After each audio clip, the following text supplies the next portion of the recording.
Hi everybody, Marcia here from ZC Creations, and this is my video response to Fiona and Renje's challenge. I believe that the entries are due March 25th, I believe, for Fiona's birthday, and so I'm actually getting mine done ahead of time, which is sort of unusual. So I just wanted to share with you a little bit what I had done. I have only done maybe just a few other canvases, so I am very new at doing these, and so I wanted to try some new things that I've learned that, you know, you ladies are so awesome to take the time to teach us. And so I'll just kind of go through it real quick, hopefully, what I did. And anyway, this is my entry or my submission for that challenge. I started off with it may look like a canvas. I hope it does look like a canvas, but actually what it is a box lid. I get these, they're going to be thrown away at my work, so I take them and I have to kind of prepare the lid first, and what I do is Mod Podge, and you all know what Mod Podge mat is. It's just awesome. So anyway, what I do is Mod Podge some heavy paper, like wrapping paper, onto the top of the box. It kind of covers up the advertisement that's on there, and Mod Podge that on and dry it real well, and then usually I'll put a coat of my homemade gesso on there also. And I make my homemade gesso out of this product, actually, and I'm going to use it for my modeling paste too. It's called Elastopatch, and it is really a nice consistency for modeling paste. And when I make the gesso, I use this and white acrylic paint and mix it up real well, and sometimes I have to add a little water, but that's what I use, and it's really great because it stays very flexible. As a matter of fact, this is a little blob of it that was actually in a container that I was trying to save, but it ended up drying up. But you can see where it adhered to the plastic, or conformed, I should say, to the plastic that it was sitting in, and you can see how flexible it is. It's just really kind of neat stuff. And I like it. It works well for my things so far, and it doesn't flake off or dry up or dry off or get real brittle on your project. So anyway, the background, what I did was, after I gessoed, I used basically some just acrylic paint, white also, and I used a couple of folk art colors here.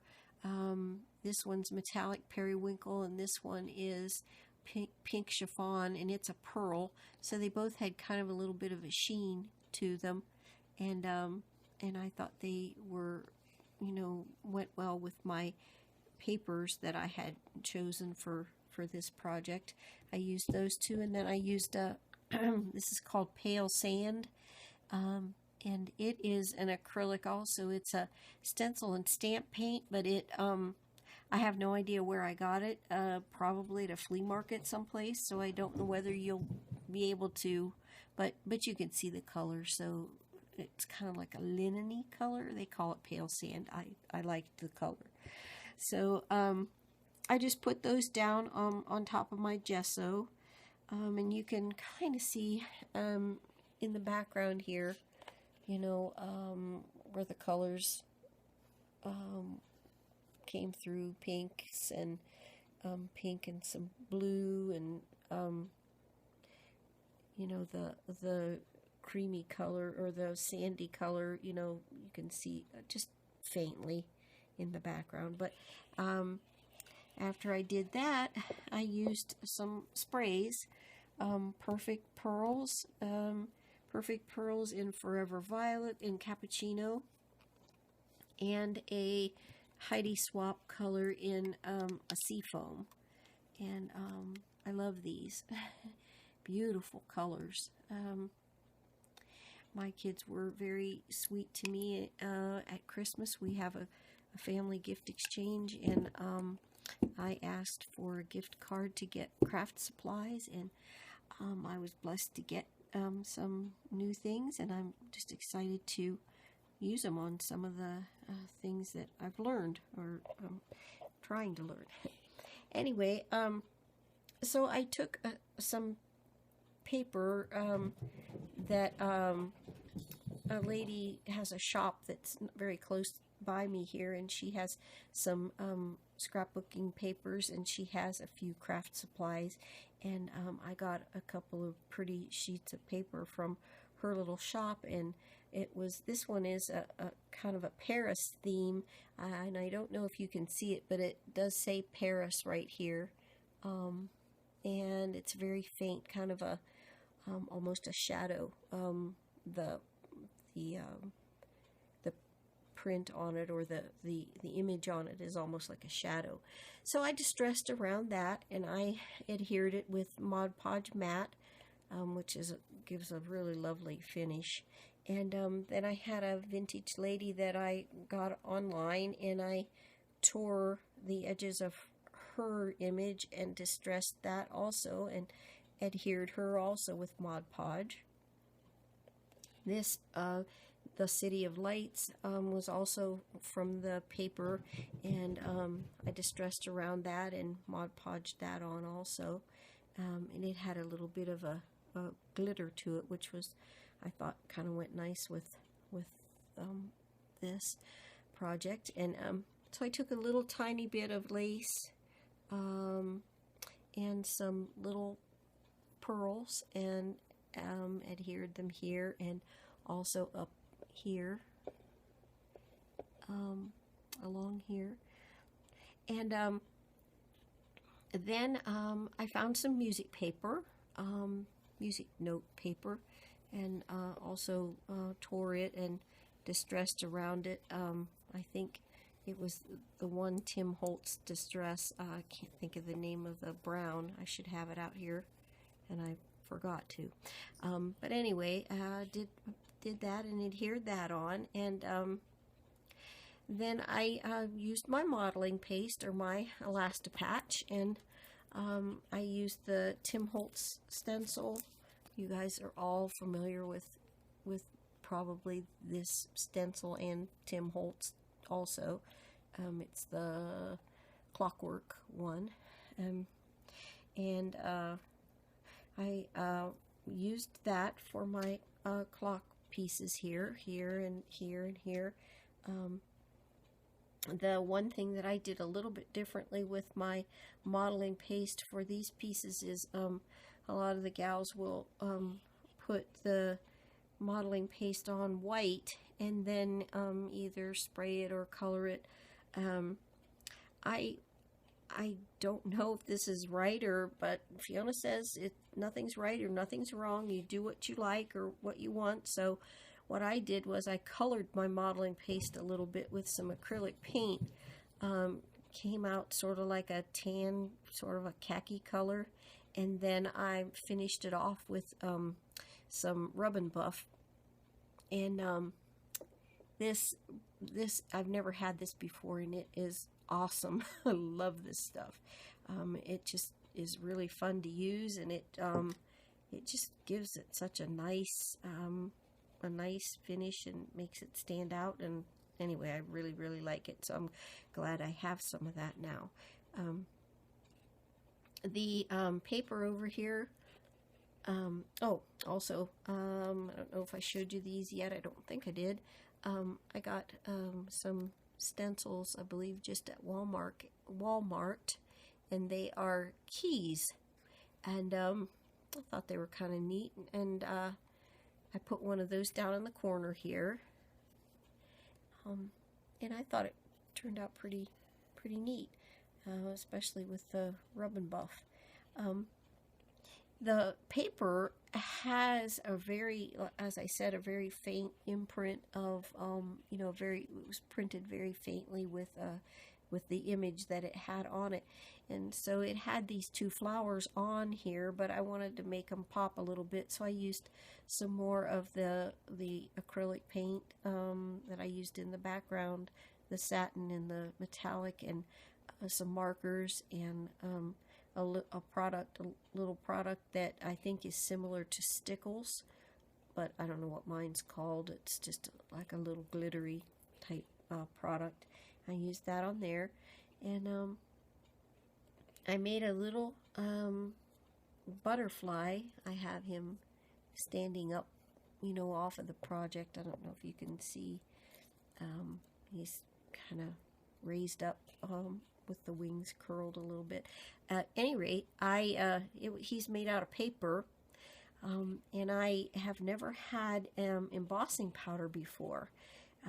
And so I was able to get some of that also, and used this Perfect Medium. You all know what this is, and I stamped it with Perfect Medium, and then used the embossing powder, and it was my very first try of embossing powder, and it was really fun to work with, and it just looked fun on all the videos that you all show, and anyway, it was fun. So I made the butterfly out of that, and I put a little spray of flowers, some paper flowers down here. I colored a couple with some alcohol ink, and the little satiny flower that I have down here and up here actually came from a curtain, and I wanted the middle of them to be a little bit three-dimensional also, and so I put some glossy accents, and everybody knows what glossy accents is. It's just absolutely amazing stuff, and I love this product. If you want something to stay, use glossy accents, and it's amazing. But so I wanted the center of the flowers to be a little bit three-dimensional, so I used the glossy accents and put some little seed beads in there. I don't know why I thought of that, but I did. And then I puddled some glossy accents here and here and here and different places on the project, and put seed beads down. I don't know, kind of liked how it looked a little bit. Oh, to go back some, sorry about that, I did do some stamping on the background before I laid my papers down and so on. I used this little to go along with the Paris theme. I used well, this one first. It's a stamp I got at Joann's. It's a bit of a background stamp, but I wish I had one that was just all script. This one has a couple butterflies and some clocks on it, so I thought it went well. I used that with Tim Holtz Distress ink in the peeled paint, and everybody knows what that is also. So anyway, I stamped all over the whole image, of course, before I did anything else with this stamp, and then I also used this little Eiffel Tower one with the key, and you can see up here in the corner especially, that little stamp came out in the green peeled paint. And I was telling you then about my clock images and using my modeling paste, and actually these little lace effects here and down here were actually made by with this stencil. It's kind of a sticky stencil that I found at Walmart also, and I just peeled it off of the plastic backing and put it down on the project and used the modeling paste, and I kind of like how it turned out. It looks like a little raised lace effect. Kind of liked it. So anyway, I think I've pretty much gone over just about everything on here, and anyway, this is my my submission for the challenge, and it was really fun to do, and I hope to continue to do some more projects like this, and hopefully I will be able to figure out how to get it to Renje so that it can be included in the challenge. I'll work on figuring that out. So anyhow, thanks a lot, guys, for watching. Appreciate it, and take care, and God bless. Bye.